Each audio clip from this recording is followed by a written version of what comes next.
The following contains footage of an M-rated game. Viewer discretion is advised. This game is long. It's so freaking long. I honestly think it might be longer than the last two games combined. And that's not necessarily a bad thing, but it sure made getting this review out take quite a bit longer than I had anticipated. So I've completed every game in the original Grand Theft Auto trilogy now. How does this installment compare to the previous two? Let's find out. After 5 years on the East Coast, it was time to go home. You play as Carl Johnson. He's not a mute, and arguably not psychopathic, but one thing I doubt anyone would argue against is that he's certainly a monster. The game starts off with him returning to San Andreas after spending 5 years in Liberty City. He returns to bury his mother, who has recently been deceased. He gets arrested because... and the police drop him off in a rival gang's territory. And after that, we're free to do whatever we want. And by do whatever we want... actually, you can do more than just the first thing this time. You can go into this bar and gamble your money away. And once you get home, you can even play a video game. So you're not limited solely to senseless violence. But of course we still have that, if you're into that sort of thing. Oh, you don't like that, do you? Well, maybe you should have thought of that before you parked your ambulance on me, forcing me to restart and lose all my progress, you stupid fuck! Oh, and you can rob people. In fact, that's actually how we unlock the infinite sprint this time. The last two games you'd gain the ability to run forever if you completed the paramedic side mission. But here you get it when you earn at least $10,000 from robbing people. This isn't required for 100% completion, but at the same time, why wouldn't you do it? It's not that hard. You don't even have to get 10,000 on one go, just 10,000 total. Plus it's an easy way to make money. And you get the infinite sprint. The only downside to this is that it kind of takes the fun out of leveling up your stamina stat. Oh yeah, that's another new feature, stats. There are dozens upon dozens of stats, but the ones you'll be focusing on the most are the following. Respect, which is upgraded through completing missions and killing Grove Street's or CJ's gang's enemies. The more respect you have, the more gang members you can recruit. Weapon skill, which you get by shooting things. I found the easiest way to level this up to be shooting parked cars in random parking lots. And remember, after the car light's on fire, walk away. Cool guys, don't look at explosions. Then there's vehicle skill, and I really like this feature. Remember in my Vice City review how I complained about getting knocked off bikes too easily? Well, they fixed that here. When you drive around on a motorcycle long enough, your skill for it goes up, and you get flung from it less often. This is perfect. I wouldn't change a thing. Next is stamina, which is useless once you do the aforementioned burglary mission. Muscle, which you get by working out at the gym, or simply running around, your choice. It makes your physical attacks significantly stronger. And the last stat that I'm going to talk about for now is fat, which you get by eating. But if you eat too much, you'll become morbidly obese. You may ask why you'd want to make CJ fat, since all it seems to do is slow him down and make it harder for him to climb. There are actually two reasons to keep his fat up though. One is that you need to have at least a little fat or else he'll start losing muscle. And two is that he says really funny things when he's obese. This should help keep my belly full. I'ma spend this on a good meal. Hey, it's muscle under this fat pump. I'ma eat you, fool. That's another thing I'd like to bring up. While Tommy Vercetti was a vocal protagonist, he wasn't really coded to talk that much outside of cutscenes and only did so occasionally. But with CJ, they have him as a lot more outspoken and he says some really funny things. Another thing is that CJ has a bit more personality than Tommy Vercetti. Tommy Vercetti wasn't exactly a blank slate, but for the most part he's what I imagine Claude would be like if he could talk. Carl's also the first protagonist who can swim. In order to prevent the player from entering an area before completing required missions, Claude and Tommy would drown the minute they entered water, and this became a major problem when you had to get somewhere in the water that couldn't be accessed by a bridge, since you couldn't even touch the water. Here they have a different incentive to keep you from entering a place too early. If you try to enter San Fierro or Las Venturas before you're allowed to, you'll be met with a 4-star wanted level, and get the crap blown out of you. While I'm not sure I'd agree with limiting the player's ability to explore, I will say that I highly approve of this method of doing so, over the alternative. I think now would be a good time to talk about one of my first complaints, the extremely large map. I know that's going to sound like a weird complaint. Obviously having a large map is a good thing, but my problem is that there aren't very many ways to traverse it. You're on meth if you think you're going to get anywhere just sprinting, even with the infinite stamina. The only modes of transportation are the ones brought over from previous games, and a couple new ones. The first new one is the plane, which is really tricky to learn how to fly, and it's kind of hard to get off the ground correctly even if you do know what you're doing. It's also nearly impossible to land unless you have a huge open area to land on, so I end up parachuting out of it most of the time. The second one is the jetpack, and I really like it. You have all the mobility you would have on foot, and you can fly. It makes collecting things a lot easier. The only downside is that while it's faster than running, it's still not as fast as a plane. It also kinda sucks that it's only available from one place in the entire game, and it's only available after the mission Green Goo. You can also fly using a local airport, but there are only 3 of them on the map, and you'd have to travel all the way to them anyway, so I never ended up using them. I honestly think this was a major contributing factor to the game's overall length. That's not to say that it's without its content, but I spent quite a bit of time trying to get from one place to the next. I didn't really bother with the radio station this time. I'm sure they're good, but you know how YouTube is with copyright. As for the art style, I like it. It's not as colorful as Vice City, but it looks fairly realistic, but at the same time it doesn't look all gray and bland. And sometimes it even looks like something straight out of a creepypasta. Now let's talk about the characters. I don't think they're really as memorable as the ones from Vice City, but they're pretty decent. I guess for stars are the Grove Street OGs. They're written pretty well. They're given the personalities of ghetto black dudes, but it never feels like they're trying to beat you over the head with the fact that they're black, and they are distinguishable. It feels like an improvement over their first attempt. Yo, this is D.I.C. of the Red Jackets. I got a problem. They trying to play me. These young punks, they come onto the streets and they got nothing but guns and spank on their minds. Nines is their tags, and purple is their flag, and each day they rock their colors is another day the Jacks look soft. Hey, yo, I'm so black, man. Another noteworthy character that I'd like to talk about here is OG Loke. His story is basically that he wants to be a gangster rapper, but he's simply not cut out for it. I honestly feel sorry for him. One character who I can almost assure you that you're not going to forget is Officer Tenpenny, a rather corrupt cop who's voiced by the Samuel L. Jackson. Yeah, that Samuel L. Jackson. We also get a lot of returning characters from Vice City and 3. Hey look, it's Claude, or as CJ likes to call him. You asshole! I'm gonna play that from now on when I talk about mute protagonists. And what do you know? It's Ken Rosenberg. And then there's, oh god, it's Carolina! Die, you stupid witch! Die! The only character who I would say was unmemorable but I still remember is Mike Torino. I only remember him because of this one line. You Torino! I never want to go through this again!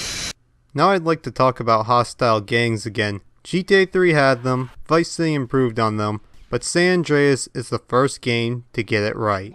The 2 hostile gangs in this game are the Ballas and the Vagos. So why do they work? For one thing, they're mostly hostile at the beginning, so it doesn't feel like the game is punishing you for completing missions. More importantly, they don't always immediately start shooting at you when you enter their field of gravity. But most importantly, they actually give you a way to fight back.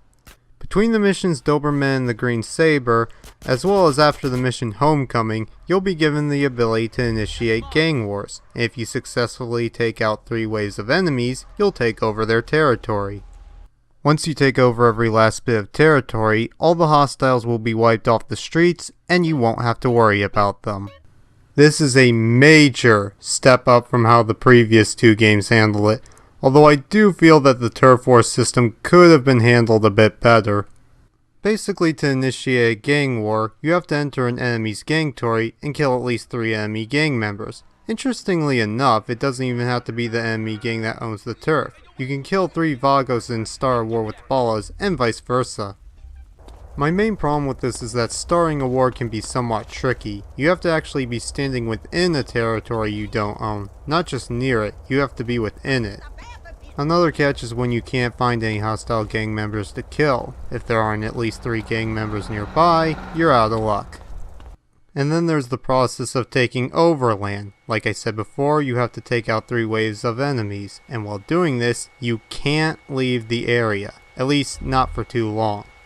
And this proves to be a problem as sometimes your enemies are far away from the battlefield, and their crappy AI sometimes proves detrimental to your ability to dispatch of them. Another problem is with defeating enemies. You'll often find yourself heavily outnumbered, and if there are enough of them, it won't take them long to bring you from full health to wasted within a few seconds. Fortunately, you can recruit members of your own gang to help you out. They're kinda like the bodyguards you can hire after completing Vice City, and the game seems to expect you to do this, but it proves to be troublesome for the following reasons. One being that you can only recruit up to 7 of them, and that's only if you have max respect. 2 is that their AI is kind of crappy. You'll find that this game has a pretty bad case of AI running into wall syndrome, or as I like to call it. What you dudes waiting for? Another thing is that in order to start a war, you need to kill 3 gang members, and having your homies take them out for you hinders your ability to do so.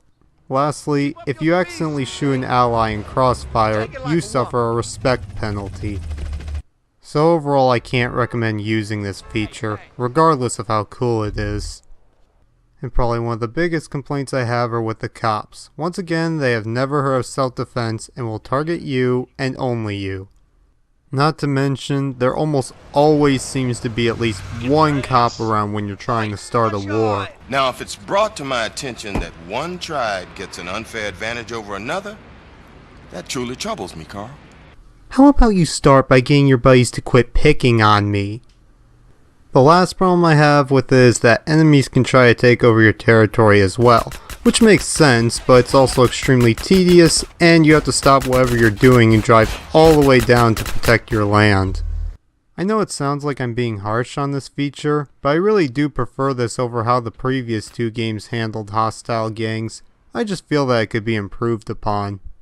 I'd also recommend not trying to take over all the land before the mission Green Saber, since you're just going to end up having to reclaim it all anyway. So unless you're trying to earn a piss ton of respect, you're better off waiting until homecoming. One positive thing I definitely want to mention is that while the gang territory feature is active, it generates money that you can collect at CJ's house, and the more land you take over, the more money it generates. I really like this, because it makes taking over territory feel even more rewarding. And this brings me to the next topic I want to discuss, assets. Assets are a feature that started in Vice City, and luckily make a return here. Unlike in Vice City though, they're not required for the storyline missions, but they are required for 100% completion. They also range a lot more. For example, the assets that you have to earn by completing deliveries. Similar to the Pizza Boy mission in Vice City, there are 3 of these assets, 1 for each island. Then there are some assets that have to be earned by completing various side missions. One in particular haunts players to this day. Supply lines.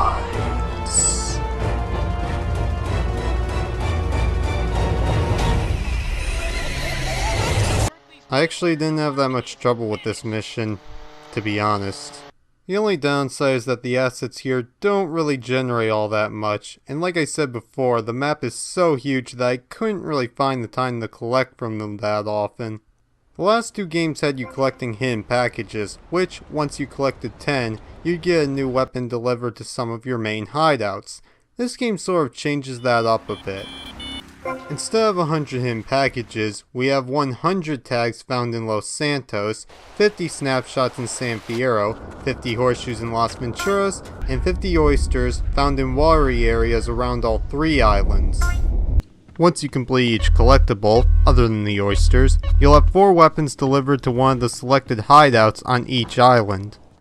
I like this more than the hidden packages in GTA 3, but not as much as the packages in Vice City, because the way it was set up in Vice City, you could get a flamethrower before you even had to unlock the second island, which I thought was pretty cool.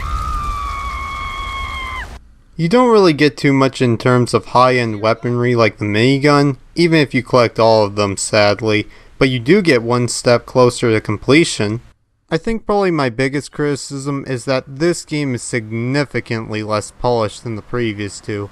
I experienced quite a bit of crashing, especially near the end of the game. This wouldn't bother me too much, but they released a patch that removed songs from the game a while back. You'd think they'd be able to release something that could fix some of these glitches.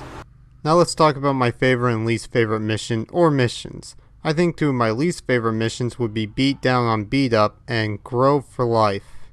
My reason for disliking these 2 is that they take the harshest aspects of the gang warfare feature and blow them up tenfold by giving the ballers extremely powerful weaponry. It'd be kind of hard to name my favorite missions since there are so many, and they all have you doing several different things, but I think I'd like to talk about Black Project. Basically for this mission, you're told to enter Area 69, and steal a jetpack. You're advised to sneak around in order to avoid detection, but if you are detected, you'll have to resort to less subtle methods. I like how the mission doesn't immediately fail you just because you didn't complete it the way you were expected to. That's one thing I really like seeing in Grand Theft Auto missions, giving the player freedom to complete a mission the way they want to. After all, this is a game that most people play for the sense of freedom that they get. One more thing I wanted to touch upon is the exports and imports feature. Imports/exports are nothing new to the game. They were in GTA 3 and Vice City as well. Basically what would happen is, you collect a car, drive it to be exported, and you get a reward for it. And after you collected all of them, you'd get a bigger reward. San Andreas made several changes to the system here. Some that I liked, others that I didn't. One of the changes that I did like was that when you enter an eligible car, it'll actually notify you. Something that I would have greatly appreciated in the previous 2 installments, and I'm glad to see here. Another benefit too is that unlike the last 2 games, where you had to roam around until you got lucky enough to find the right vehicle, this game always has each car available in at least one area, as long as it's needed for exporting. Now one of the problems I have here is, like I said before, the map is huge, and oftentimes you'll find yourself having to go pretty far out of your way to collect one.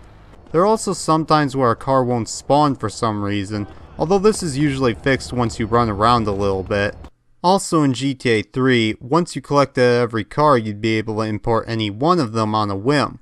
Here though, you can only import each car on a certain in-game day of the week, and you have to pay money for them. Vice City didn't allow you to import any of the collected cars, but I didn't really care that much since it could be completed within a few hours. San Andreas on the other hand will take you at least a day of non-stop playing, or about a week of inconsecutive playing in order to find all 30 vehicles. One thing I'm a little mixed on is the whole, the car has to be in perfect condition or else you suffer a payment penalty. It makes sense to do this, but all it ends up doing is making it more tedious since you're just going to end up storing the car in a nearby garage, and if you bump into someone you have to drive all the way back and do it again. Also, there are times where you'll be unable to detect any damage and suffer a penalty for something you didn't know about. Also, you know when I said that this game is really glitchy? Well, one of the glitches I experienced was after I tried to store a car to get it repaired. I opened the garage to find out it disappeared, but apparently it still counted as a stored vehicle. So my garage that used to be able to hold 4 vehicles can now only hold 3, which really is crap. So it took me a while, and I mean quite a while, but I finally managed to complete this game 100%. And do you get anything out of this? Of course you do! Just for finishing the game, you get this post-mission phone call. Yes, Claude! Faster, harder, deeper! That wasn't exactly how I expected to learn Claude's name, but alright. Now to get that out of my head, let's talk about what you get for 100% completion. Just like in Vice City, you get double vehicle strength and unlimited ammo. You also get a crapload of money, a tank delivered to the bridge near CJ's house, and a jet on top of his brother's house, although they don't really give you a clear way to get to it. So that was San Andreas, and I have to admit, I'm pretty impressed.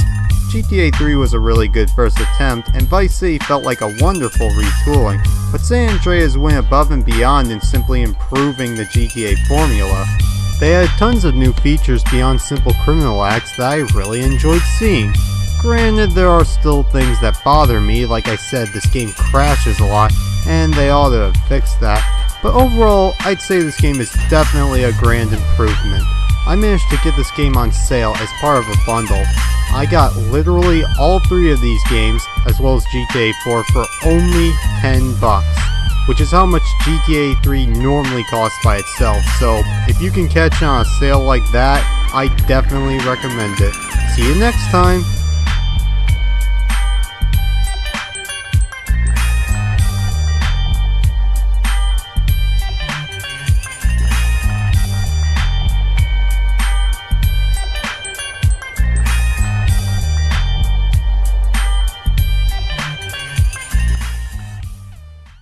Now is coward killing time!